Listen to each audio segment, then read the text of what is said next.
सो hi everyone, स्वागत है आप सभी का इस अमेजिंग से प्लेटफॉर्म में। दोस्तों, आज के इस सेशन में हम लोग इंपॉर्टेंट सब्जेक्टिव करने वाले हैं। वो इंपॉर्टेंट सब्जेक्टिव जो कि आपके एग्जाम में सीधा आएगा।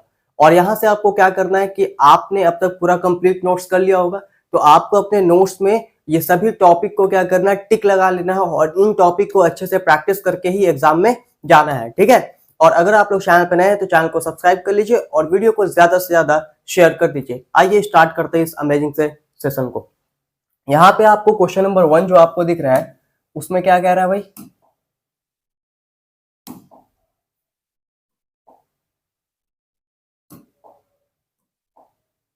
क्वेश्चन नंबर 1 आपका कह रहा है कि what are the primary and secondary productivity. Primary और सेकेंडरी प्रोडक्टिविटी क्या होता है, तो ये क्वेश्चन को आपको क्या करना है, अपने नोट्स में टिक लगा लेना है। ठीक है। आपसे क्वेश्चन नंबर 1 पूछा है कि प्राइमरी और सेकेंडरी प्रोडक्टिविटी जो है वो क्या होता है, तो इसका सवाल आपको, इसका जो जवाब है वो आपको इकोसिस्टम में मिल जाएगा, है ना।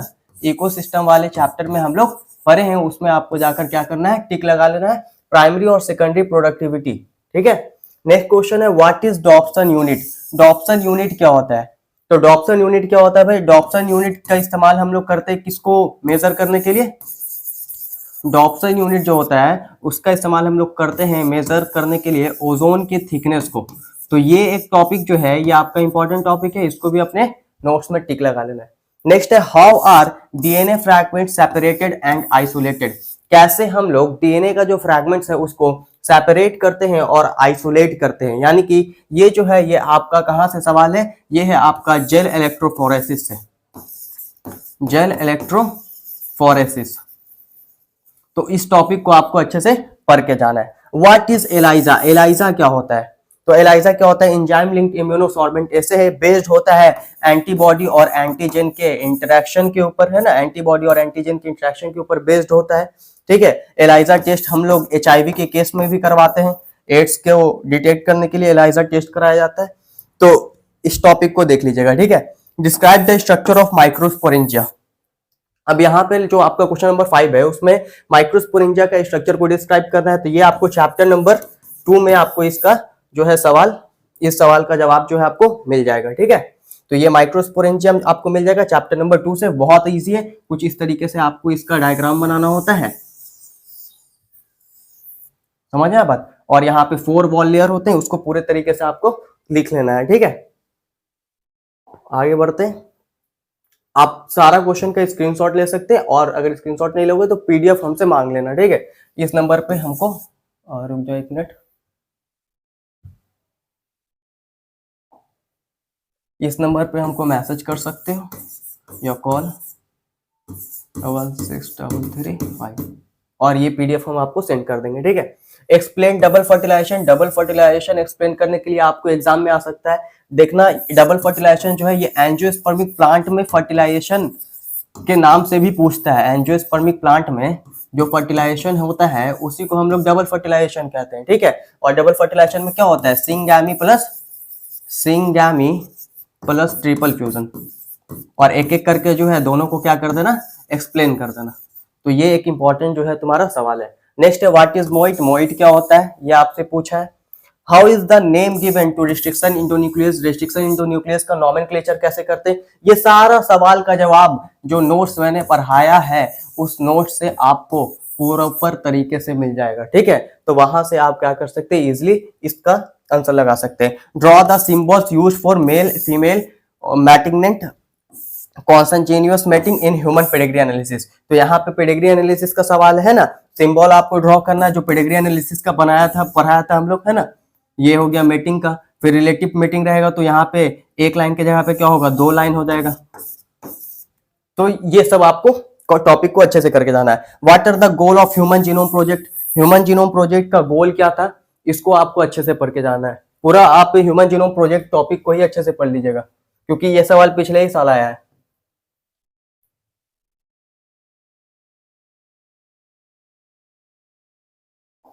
और नेक्स्ट है क्या, what is incomplete dominance. Incomplete dominance क्या होता है, अब देखो इनकम्प्लीट डोमिनेंस से रिलेटेड कौन कौन सा टॉपिक है, लॉ ऑफ डोमिनेंस है, फिर उसके अलावा लॉ ऑफ इनहेरिटेंस है ना, लॉ ऑफ इनहेरिटेंस के अंदर ही आता है लॉ ऑफ डोमिनेंस और लॉ ऑफ सेग्रीगेशन। तो आप देख लीजिएगा लॉ ऑफ इनहेरिटेंस यानी लॉ ऑफ डोमिनेंस और लॉ ऑफ सेग्रीगेशन को देख लेना, इनकम्प्लीट डोमिनेंस को देख लेना। तो ये सब जो है ना देख लेना, कहने का मतलब है कि उसको पढ़ लेना है, देख के छोड़ नहीं देना है, ठीक है।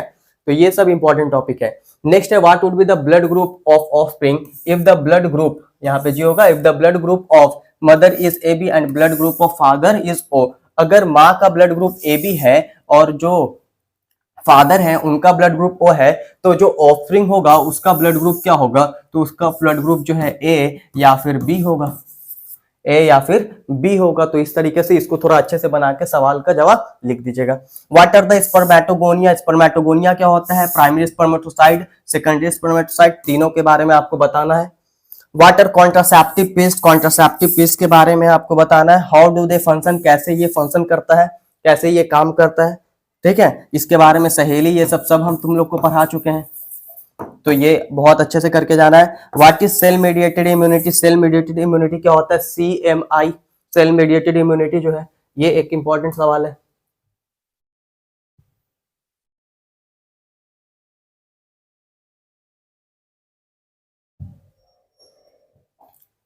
अब यहाँ पे what is cyclosporin A and what is its use. Cyclosporin A क्या होता है, तो साइक्लोस्पोरिन ए क्या है, इम्यूनोसप्रेसिव ड्रग है, वैसा ड्रग जो कि क्या करता है, इम्यून सिस्टम को सप्रेस कर देता है। और इसका इस्तेमाल किस में करते हैं, during organ transplantation, organ transplantation में इसका इस्तेमाल करते हैं। और ये है क्या भाई, इम्यूनोसप्रेसिव, इम्यूनोसप्रेसिव ड्रग है ना, इम्यूनोसप्रेसिव ड्रग है। और इस्तेमाल किस में करते हैं, ऑर्गन के ट्रांसप्लांटेशन में। Relationship between thorns of bougainvillea and tendrils of Cucurbita, पूछा है कि थॉर्न्स ऑफ बोगेनविलिया और टेंड्रिल्स ऑफ कुकुरबिटा के बीच में क्या रिलेशनशिप होता है, ये आपसे पूछा है। तो क्या रिलेशनशिप होता है भाई, थॉर्न्स ऑफ बोगेनविलिया और टेंड्रिल्स ऑफ जो आपके कुकुरबिटा है वो क्या रिप्रेजेंट करते हैं, वो रिप्रेजेंट करते हैं होमोलॉगी को, है ना। क्या रिप्रेजेंट करते हैं, होमोलॉगी, यानी होमोलोगस ऑर्गन रिप्रेजेंट करता है। Name the different species of Plasmodium, Plasmodium का डिफरेंट स्पीसीज लिखना है आपको। Which species is responsible for malignant malaria, और कौन सा स्पीसीज जो है वो रिस्पॉन्सिबल होता है मैलिग्नेंट मलेरिया के लिए। तो मलेरिया को पूरे डिटेल में पढ़ाया है और सभी डिफरेंट स्पीसीज का नाम भी लिखवाया। डिफरेंट स्पीसीज ऑफ प्लाज्मोडियम ये एनसीईआरटी में भी आपका दिया हुआ है, ठीक है। तो यहाँ पे आपका प्लाज्मोडियम वाइवेक्स हो जाता है, प्लाज्मोडियम मलेरिया हो जाता है, प्लाज्मोडियम फैल्सीपैरम हो जाता है। What are the factor which affect population growth, क्या फैक्टर्स हैं जो कि अफेक्ट कर रहे हैं पॉपुलेशन ग्रोथ को। एक्सप्लेन करता है आपको पैरासिटिक एडेप्टेशन, पैरासिटिक एडेप्टेशन क्या होता है, ये भी एक इंपॉर्टेंट क्वेश्चन है, ठीक है।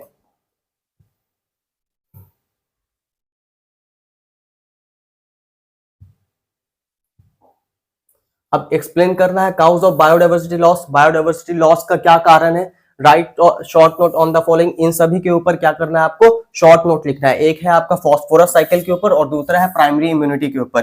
Write short note on the following, allergy के ऊपर भी आपको शॉर्ट नोट लिखना है और केमिकल कंपोजिशन ऑफ डीएनए जो है इसके ऊपर आपको शॉर्ट नोट लिखना है।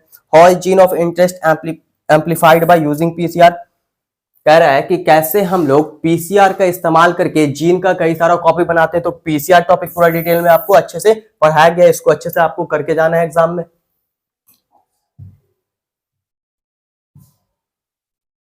और अगर किसी को नोट्स चाहिए होगा तो वो हमको मैसेज या कॉल करेगा, मैं सेंड कर दूंगा, ठीक है। हाँ, और उसका पैसा लगेगा कि क्या लगेगा वो कॉल पे ही बात हो जाएगा, ठीक है। देखो अगर किसी को अभी भी नोट्स चाहिए पूरा चैप्टर 1 to लेके आपका चैप्टर 16 तक, तो ये पूरा नोट्स में जो है ना इसी से सवाल आएगा। और ये नोट्स जो है वो आपको मिल जाएगा 99 रुपीज में, ठीक है। 99 रुपीज में मैं आपको सेंड कर दूंगा in the form of PDF. अब देखो 25 में क्या है, answer the following question, stability of DNA is higher than that of RNA, how. कह रहा है कि स्टेबिलिटी जो है डीएनए का वो ज्यादा होता है किससे, आरएनए की स्टेबिलिटी से। कैसे, क्योंकि देखो डीएनए के पास क्या प्रेजेंट होता है, थाइमिन, है ना। एक एक करके अगर हम बहुत डिस्कस करने लगेंगे ना बहुत टाइम लग जाएगा, इसलिए इंपॉर्टेंट क्वेश्चन मैं चाह रहा हूं कि तुम लोग को दे दो, तुम लोग क्या करो अपने नोट्स में टिक कर लो और उसको फिर अच्छे से पढ़ लो, ठीक है। तो डीएनए के पास क्या होता है, थाइमिन होता है, आरएनए के पास क्या होता है, यूरेसिल होता है, यूरेसिल, ठीक है। तो यूरेसिल जो है वो मोस्ट रिएक्टिव होता है, तो मोस्ट रिएक्टिव है तो आरएनए जो है लेस स्टेबल हो गया और डीएनए जो है वो ज्यादा स्टेबल हो गया। What are the roles of 3 parts of transcription unit, 3 parts जो ट्रांसक्रिप्शन यूनिट के होते हैं उनका क्या रोल है। Write brief note on the following, implantation के ऊपर और ऑटोगैमी के ऊपर आपको क्या करना है, ब्रीफ नोट्स लिखना है, ठीक है। ऑटोगैमी क्या होता है भाई, ऑटोगैमी आपका टाइप्स है सेल्फ पॉलिनेशन का, सेल्फ पॉलिनेशन में ऑटोगैमी और जिटनोगैमी होता है। जब आपका फ्लावर भी सेम होगा तब उसको ऑटोगैमी कहेंगे, फ्लावर डिफरेंट हो जाएगा तो जिटनोगैमी, है ना, नहीं फ्लावर डिफरेंट हो जाएगा तो जीनोगैमी कहेंगे। फ्लावर सॉरी हाँ, फ्लावर डिफरेंट हो जाएगा तो जिटनोगैमी कहेंगे, प्लांट डिफरेंट हो जाएगा ना तब जीनोगैमी कहेंगे, माय मिस्टेक, ओके। अच्छा अब देखो यहाँ पे क्वेश्चन नंबर 1 फिर से आ गया, वहां पे हमने 26 क्वेश्चन देख लिया। अब क्वेश्चन नंबर 1 फिर से क्या है, what do you mean by biofortification. Biofortification से आप क्या समझते हैं, क्लोनिंग वेक्टर को आपको डिफाइन करना है और नेम लिखना है 2 क्लोनिंग वेक्टर का, शो करना है स्ट्रक्चर ऑफ प्लाज्मिड पीबीआर 322। ये एक इंपॉर्टेंट सवाल है बहुत ज्यादा, इसको हम लिख देते हैं, वेरी वेरी इंपॉर्टेंट सवाल है। ये 2023 में भी आपसे पूछा गया था और ये सवाल 2025 में रिपीट कर सकता है, ठीक है। उसके अलावा write a short note of adenosine deaminase, adenosine deaminase के ऊपर क्या करना है, शॉर्ट नोट लिखना है। एक कंफ्यूजन जो है उसको पहले देख लो, ठीक है। देखो ऑटोगैमी और जिटनोगैमी वाला, वरना बोलो कि अरे भैया ही को कुछ नहीं आता है, भैया का बता रहे हैं। देखो ऑटोगैमी में क्या होता है बॉस, ऑटोगैमी में फ्लावर एंड प्लांट दोनों जो है सेम होता है। जिटोनोगैमी में क्या होता है, फ्लावर डिफरेंट हो जाएगा, फ्लावर क्या हो जाएगा, डिफरेंट हो जाएगा, ठीक है, लेकिन प्लांट क्या होगा, सेम होगा। इस बात को दिमाग में रखना। और जीनोगैमी में क्या होता है, तो जीनोगैमी की अगर हम बात करें तो जीनोगैमी में क्या हो जाए, फ्लावर पूरा प्लांट ही जो है तुम्हारा क्या हो जाता है, डिफरेंट हो जाता है। फ्लावर छोड़ो ना, प्लांट ही क्या हो जाता है, डिफरेंट हो जाता है, ठीक है, ड्यूरिंग पॉलिनेशन। समझ में आया बात। अब देखो what do you understand by population density, आप पॉपुलेशन डेंसिटी से क्या समझते हैं। और एक बात को याद रखना, ऑब्जेक्टिव में सवाल आ सकता है कि पॉपुलेशन डेंसिटी का ना सिंबल क्या होता है, पॉपुलेशन डेंसिटी का सिंबल क्या होता है, कमेंट में बताना, ठीक है। पढ़ा रखें विच फैक्टर इज डिपेंडेंट, है ना, कौन सा फैक्टर जो है वो डिपेंड करता है इसके ऊपर। और नेक्स्ट क्वेश्चन क्या है हमारे पास, write a short note on MTP, MTP के ऊपर क्या करना है भाई, शॉर्ट नोट लिखना है, ठीक है। एमटीपी क्या होता है, इसी को हम लोग क्या कहते हैं, इंड्यूस्ड अबॉर्शन भी कहते हैं ना, इंड्यूस्ड अबॉर्शन। और इसी इंड्यूस्ड अबॉर्शन के ऊपर हमको क्या बोला है, शॉर्ट नोट लिखने के लिए। MTP medical termination of pregnancy, लगभग 45 से 50 मिलियन एमटीपी जो है ना ऑल ओवर द वर्ल्ड हर साल होता है ना, every year all over the world, पूरे दुनिया में। Right a note on sex chromosome, sex chromosome के ऊपर आपको एक नोट लिखना है। Right a short note on placenta, placenta के ऊपर एक शॉर्ट नोट लिखना है। Right a short note on BT cotton, BT cotton के ऊपर एक शॉर्ट नोट लिखना है। सब पढ़ाया हुआ टॉपिक है, सारा का आंसर नोट में मिलेगा। डिस्क्राइब करना है GIFT gamete intrafallopian transfer techniques in brief, brief में ही बताना है आपको, बहुत इजी सवाल है ना। चलो how are T and B lymphocyte form, कैसे टी एंड बी लिम्फोसाइट जो है आपके बनते हैं, ठीक है। तो सब टी लिम्फोसाइट हो चाहे बी लिम्फोसाइट हो, दोनों का जो फॉर्मेशन है वो बोन मैरो में होता है। दोनों का फॉर्मेशन कहाँ होता है, बोन मैरो में होता है, ठीक है। ये एनी है, बोन मैरो में होता है। What do you understand by sarcoma, sarcoma से आप क्या समझते हैं, तो it is a type of cancer, है ना। What do you understand by inbreeding, inbreeding से आप क्या समझते हैं, इनब्रीडिंग तो फिर से कहेंगे वेरी वेरी इंपॉर्टेंट है भाई, वेरी वेरी इंपॉर्टेंट है, यहाँ से सवाल आ सकता है। उसके अलावा टी एंड बी लिम्फोसाइट से भी सवाल आता है, चाहे ऑब्जेक्टिव में आए चाहे सब्जेक्टिव में आए। टी एंड बी लिम्फोसाइट वाला जो है ना, इसमें सबका जो फॉर्मेशन कहाँ से होता है, मैच्योरेशन कहाँ होता है, ये बहुत इंपॉर्टेंट है। तो ये भी जो है तुम्हारा वेरी वेरी इंपॉर्टेंट टाइप का है, ऑब्जेक्टिव सब्जेक्टिव दोनों के लिए। आगे describe the ecological adaptation of hydrophytic plant, hydrophytic plant का आपको इकोलॉजिकल एडेप्टेशन को डिस्क्राइब करना है और शॉर्ट नोट लिखना है बायोमैग्निफिकेशन के ऊपर, ठीक है। बायोमैग्निफिकेशन के ऊपर आपको क्या लिखना, शॉर्ट नोट लिखना है। ये जितने भी है ना सब इंपॉर्टेंट आपके क्वेश्चन है। अब यहाँ पे what is the effect of mutation on protein synthesis, protein synthesis में क्या इफेक्ट्स है म्यूटेशन का। What do you understand by gene mutation, gene mutation से आप क्या समझते हैं उसको एक्सप्लेन करना है। Right about conservation of biodiversity with example. Conservation of biodiversity को एग्जांपल के साथ आपको क्या करना है, डिस्क्राइब करना है, उसके बारे में लिखना है। और कंजर्वेशन ऑफ बायोडाइवर्सिटी कहने का मतलब क्या है कि यहाँ पे तुम्हारा क्या होता है, दो तरीके का होता है, एक इन सीटू कंजर्वेशन होता है, इन सीटू, और एक होता है एक्स सीटू कंजर्वेशन। तो इन सीटू और एक्स सीटू को आप डिस्क्राइब कीजिए और एग्जांपल लिखिए। What is the effects of mutation on protein synthesis, repeat कर गया। Write a short note on biomagnification, ये क्वेश्चन तो वापस से लिखा गया।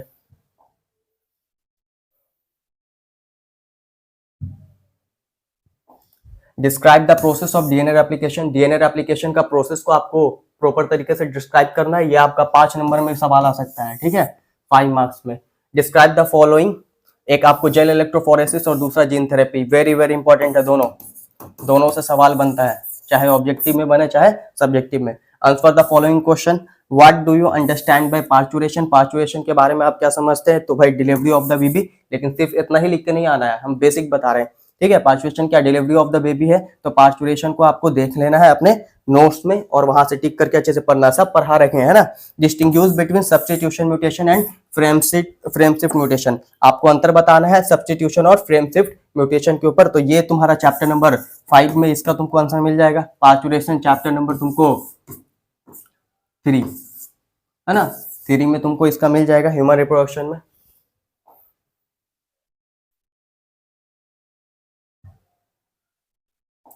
और क्या है, describe the different stage of xerosere with the help of suitable diagram, diagram बनाकर आपको एक्सप्लेन करना है। Draw the well label diagram या sketch of the transverse section of human testis. एक बात को याद रखिएगा, बहुत इंपॉर्टेंट बात यह है कि आपको एग्जाम में क्वेश्चन प्रॉपर तरीके से बहुत अच्छे से पढ़ता है, क्योंकि हम लोग क्या करते हैं, प्रॉपर तरीके से क्वेश्चन नहीं पढ़ते, करना कुछ और रहता है, कर कुछ और आते हैं, ठीक है। तो इस बात पे बहुत अच्छे से ध्यान रखना है। देखो 25 में क्या पूछा है भाई कि transverse section of human testis, human testis का ट्रांसवर्स सेक्शन को आपको ड्रॉ करना है, ये भी नोट्स में है ना। अच्छा, right short notes on the following, short notes आपको लिखना है किसके ऊपर, इंटोमोफिली और मेगा गैमेटोजेनेसिस, इन दोनों के ऊपर आपको क्या करना है, शॉर्ट नोट्स लिखना है। इंटोमोफिली क्या होता है भाई, तो इंटोमोफिली में क्या होता है, पॉलिनेशन जो है वो किसके द्वारा होता है, इंसेक्ट के द्वारा होता है, पूरा डिटेल में लिखा हुआ है आपका, मेगा गैमेटोजेनेसिस भी। चलिए, तो यहाँ तक आपका जो है वो मेरे हिसाब से लगभग 50 क्वेश्चन जो है मैंने आपको आज के सेशन में बता दिया है। लगभग 150 के आसपास क्वेश्चन जो है मैं आपको दूंगा और उससे जरूर इंशाल्लाह आपके एग्जाम में क्वेश्चन जो है वो टकराएगा, ठीक है। और ज्यादा से ज्यादा दोस्तों को शेयर कीजिए, सपोर्ट कीजिए। थैंक यू, धन्यवाद।